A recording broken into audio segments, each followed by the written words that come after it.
Good day, everyone. For Telesur, I'm Cody Weddle in Caracas, Venezuela. We're going to begin today with leaders of Russia, France, and Germany and Ukraine. They have spoken by telephone to try to salvage the Minsk peace agreement. As Ukrainian government forces continue to retreat from the key town of Debaltseve, the four leaders agreed to push forward with the next stage of the Minsk Accord. That includes the removal of heavy weaponry from the front lines under monitoring by the Organization for Security and Cooperation in Europe. Their conversation comes after Ukrainian President Petro Poroshenko called for UN and EU peacekeepers to be deployed, a suggestion apparently at odds with the Minsk deal. I don't have information. EU officials have played down Poroshenko's proposal for armed peacekeepers. They say they are committed to the Minsk agreement and to supporting the OSCE observers. We are aware of the Ukrainian idea or proposal, which was floated by the president, but we need to know more. We need some clarity. Any kind of EU engagement would have to be based on a clear mandate and discussed with the member states. The Russian government and the rebel forces have also rejected the proposal made by President Poroshenko. Rebel leaders said introducing a peacekeeping force could spark new clashes, while the Russian ambassador to the United Nations argued that a peacekeeping force would undermine the Minsk agreements and the role of the OSCE monitors. The Democratic minority leader of the U.S. House of Representatives, Nancy Pelosi, is in Cuba as part of the effort to reestablish diplomatic relations between Washington and Havana. The visit comes as a follow-up to an earlier congressional delegation which traveled to the Caribbean islands last month. Since arriving on Tuesday, Pelosi has met with top-ranking members of the Cuban government to discuss normalizing relations. The leader of the Democratic Party says that she listened to Cuban concerns about the blockade, banking, and credit financing. And in related news, Cuba may once again become a member of the Organization of American States. That would likely be the case if Uruguayan Foreign Minister Luis Almagro is elected as the new Secretary General of the organization. Almagro is running against current OAS Secretary General Jose Miguel Insulza. Elections are scheduled for May 25th. Cuba has been excluded from the OAS since 1962. Activists in Mexico who are demanding justice in the case of the disappeared 43 Ayotzinapa students are using a Catholic tradition to spread their message. To explain, here's our correspondent Clayton Kahn. More than 80% of Mexico's population celebrates the Catholic tradition of Ash Wednesday. However, this year the custom is also being utilized to raise awareness on the case of the 43 disappeared Ayotzinapa students.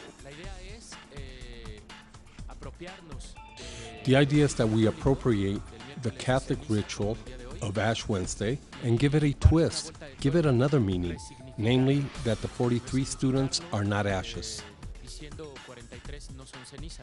Activists are using social media and a hashtag that translates to "the 43 are not ashes" as a way to make sure that the Ayotzinapa case does not fade from public memory.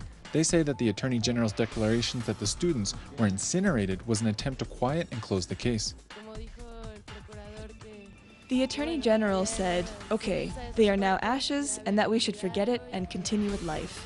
But you cannot forget something of that magnitude so easily. Meanwhile, here in a forum of Mexico's House of Representatives, families of victims of the disappeared demand that legislators pass a bill that will tackle the crime that the UN recently called widespread in Mexico. They must implement measures according to our necessities, because nobody else besides us, the family members of the disappeared, know what we need. In mid-February, the UN's Committee Against Enforced Disappearances slammed Mexico for the extent of the crime, declaring that the country has wholly unreliable statistics, was slow or absent in investigations, and had tried very few suspects. Clayton Kahn, Telesur, Mexico City. The Argentine government has told the United States to stay out of its internal affairs. President Cristina Fernandez's remarks came as opposition demonstrators took to the streets of Buenos Aires on Wednesday to protest the death of former prosecutor Alberto Nisman. White House spokesperson Josh Earnest said that the Obama administration is, quote, concerned over the rule of law in Argentina following Nisman's death. A group of victims from the bombing of the Amia Jewish Center in 1994 have called upon Pope Francis to urge Israel and Iran to cooperate in the investigation. They say he should do that in order to help bring those responsible for the attack to justice. Alberto Nisman was investigating the Amia Jewish Center bombing before his death. The Ecuadorian government has teamed up with the private sector to make 4G technology accessible for all. For more on this new partnership, here's our correspondent Liz Sherfius. As part of a larger governmental policy to improve and expand access to technology, Ecuador's government has signed a contract with the private service providers Movistar and Claro to make the national switch to fourth-generation coverage.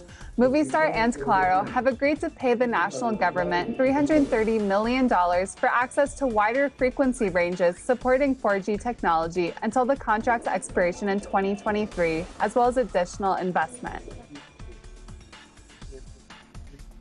Each company has told me that they will invest between $800 million and $1 billion for the next 5 years. This means greater service. If we do not have effective access to information and communication technology, it will not be possible to move firmly forward in a new economy based on knowledge. 4G coverage will have a connection speed of up to 10 times faster than the currently used 3G, allowing for enhanced streaming, upload speed, and greater capacity for data per user. Through the Telecommunications Fund, the Ecuadorian government is working to ensure that this is a technology accessible for all. 1%, for example, is destined for our telecommunications fund. This means that service will go to rural or marginalized urban communities and to educational institutions. This means urban and rural areas will have this service. The cost of 4G coverage was announced to be the same as the prior 3G, and it is expected that 4G technology will become available to the public in the upcoming weeks. Liz Sherfius, Telesur, Ecuador. A new currency exchange system is being implemented here in Venezuela, termed the Simadi system. The new measure will allow Venezuelans to acquire more dollars and to exchange larger quantities of foreign currencies into bolívares. The system was designed to halt parallel market currency exchanges, which has distorted prices and adversely affected the availability of important goods in the country. The Greek government has asked the Eurogroup for a 6-month extension on its bailout plan, which expires February 28th. The European Union finance ministers will meet Friday to discuss the Greek situation. However, the German finance minister rejected the Greek proposal, claiming it did not meet the demands that the previous government agreed upon.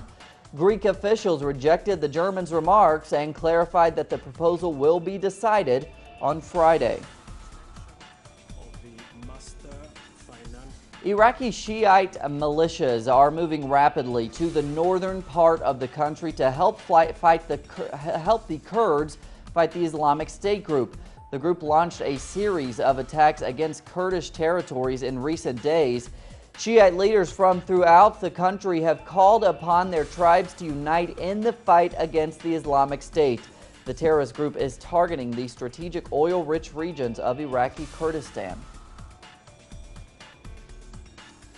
Palestinians are working hard to rebuild Gaza following Israel's bombardment last year. Our correspondent Noor Harazin reports on the latest efforts there.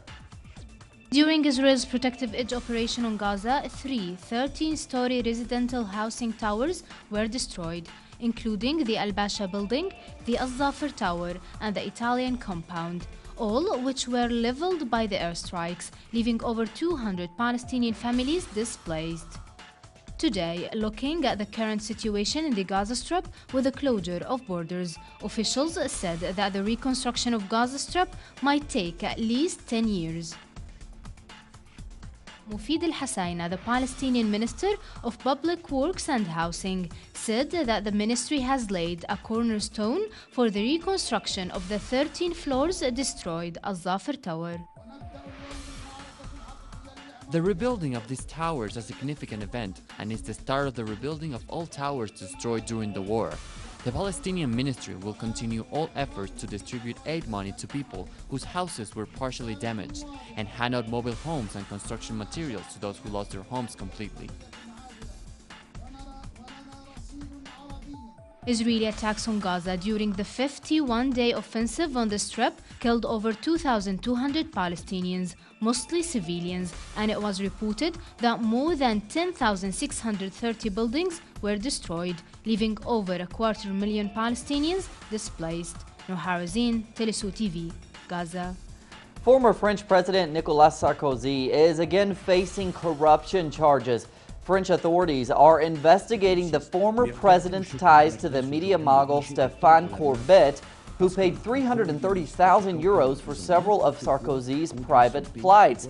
Corbett also was part owner of an investment fund with the former president while he was still in office.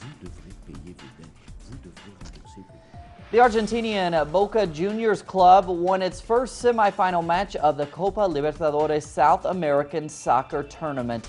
The club won 2-0 against the Chilean club Palestino with a goal scored by striker Andrés Chávez at the 37th minute of the match.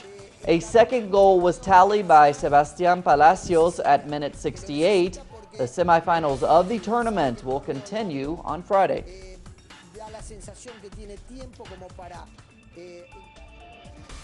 Ethnic Chinese are making their annual pilgrimage to the Tianho Temple in Kuala Lumpur, Malaysia, to mark the first day of the Lunar New Year celebrations.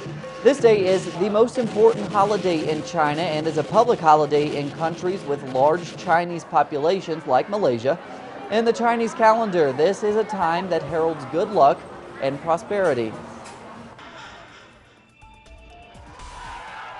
The Beija Flor Samba School is the winner of this year's Rio de Janeiro Carnival. This marks the 13th time that it has won the prestigious contest, the most competitive in the country. Beija Flor was founded in 1948 and is based in the working class community of Nilópolis, just north of Rio.